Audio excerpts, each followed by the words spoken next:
DYFI నగర ముఖ్య కార్యకర్తల సమావేశం రామ్ నగర్ లోని కార్యాలయంలో జరిగింది.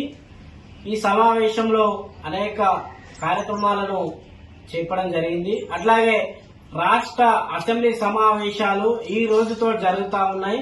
రాష్ట్ర బడ్జెట్ లో విద్యా రంగానికి, వైద్యానికి, యువజన రంగానికి అధిక నిధులు కేటాయించాలని చెప్పేసి కూడా మేము డిమాండ్ చేస్తా ఉన్నాం. అట్లాగే ఏవైతే పెండింగ్ లో ఉన్నటువంటి స్కాలర్షిప్, ఫీజు రియంబర్స్మెంట్ అన్నింటినీ కూడా విడుదల చేయాలని చెప్పేసి, ఈ బడ్జెట్ లో నిధులు కేటాయించాలని చెప్పేసి కూడా ఈ రోజు డివైఎఫ్ఐ డిమాండ్ చేస్తా ఉన్నది. ఈ రోజు కాంగ్రెస్ ప్రభుత్వం అధికారంలోకి రాకముందు ఈ రోజు యువతకు 2 లక్షల ఉద్యోగాలు కల్పిస్తామని హామీ ఇచ్చి నేటి వరకు ఉద్యోగాలు కల్పించడంలో పూర్తిగా విఫలమైందని చెప్పేసి కూడా ఈ రోజు డివైఎఫ్ఐ ప్రశ్నిస్తా ఉన్నది. ఈ సమావేశాల్లో ఉద్యోగాలపై ప్రస్తావన ఉండాలి. ఈ రోజు ఉద్యోగాలకు 2 లక్షల ఉద్యోగాలకు నోటిఫికేషన్ విడుదల చేయాలని చెప్పేసి కూడా ఈ రోజు డివైఎఫ్ఐ డిమాండ్ చేస్తా ఉన్నది. అట్లాగే యువజన రంగానికి, క్రీడలకు సంబంధించింది, నిరుద్యోగ భృతికి సంబంధించింది కాంగ్రెస్ ప్రభుత్వం నిరుద్యోగ భృతి ఇస్తామని చెప్పేసి కూడా అర్హులైనటువంటి నిరుద్యోగ యువతకు అందరికీ కూడా నిరుద్యోగ భృతి ఇవ్వాలని చెప్పేసి అట్లాగే ఈ బడ్జెట్ లో నిధులు కేటాయించాలని చెప్పేసి కూడా ఈ రోజు డివైఎఫ్ఐ గా కోరుతా ఉన్నాం.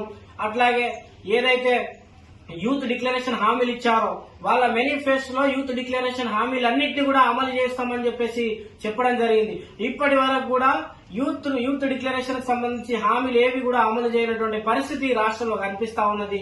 ముఖ్యంగా రాజీవ్ యువ వికాసం పేరుతో ఈ రోజు నిరుద్యోగ యువతని ఆదుకుంటామని చెప్పేసి ఈ రోజు రాష్ట్ర ప్రభుత్వం రాజీవ్ యువ వికాస పథకాన్ని ముందుకు తెచ్చినటువంటి పరిస్థితిని చూస్తా ఉన్నాం.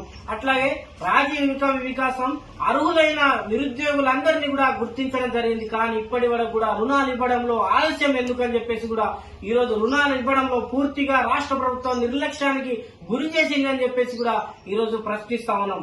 రాజీవ్ యువ వికాసానికి అర్హులైన నిరుద్యోగ యువతలందరికీ కూడా ఈరోజు సిబిల్ స్కోర్ తో సంబంధం లేకుండా నిరుద్యోగ యువతకు రుణాలు ఇవ్వాలని చెప్పేసి కూడా ఈరోజు డివైఎఫ్ఐ డిమాండ్ చేస్తా ఉన్నది.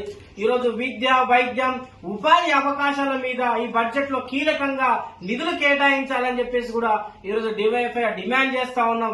రాష్ట్ర ప్రభుత్వం ఈరోజు కాలేజీలలో పెండింగ్ లో ఉన్నటువంటి స్కాలర్షిప్, ఫీజు రియంబర్స్మెంట్లు విడుదల కాక ఈరోజు విద్యార్థులు అనేక ఇబ్బందులు పడుతున్నటువంటి పరిస్థితి ఉన్నది. కాబట్టి ఫీజు రియంబర్స్మెంట్, స్కాలర్స్ పెండింగ్ లో ఉన్నటువంటి అన్ని కూడా ఈరోజు వాటి మీద నిధులు కేటాయించాలని చెప్పేసి కూడా ఈ బడ్జెట్ లో నిధులు కేటాయించాలని చెప్పేసి కూడా ఈరోజు డివైఎఫ్ఐ కోరుతా ఉన్నాం. ఈరోజు యువజన రంగానికి మొదటి ప్రాధాన్యత ఇచ్చి బడ్జెట్ లో అధిక నిధులు కేటాయించాలని చెప్పేసి డిమాండ్ చేస్తా ఉన్నాం.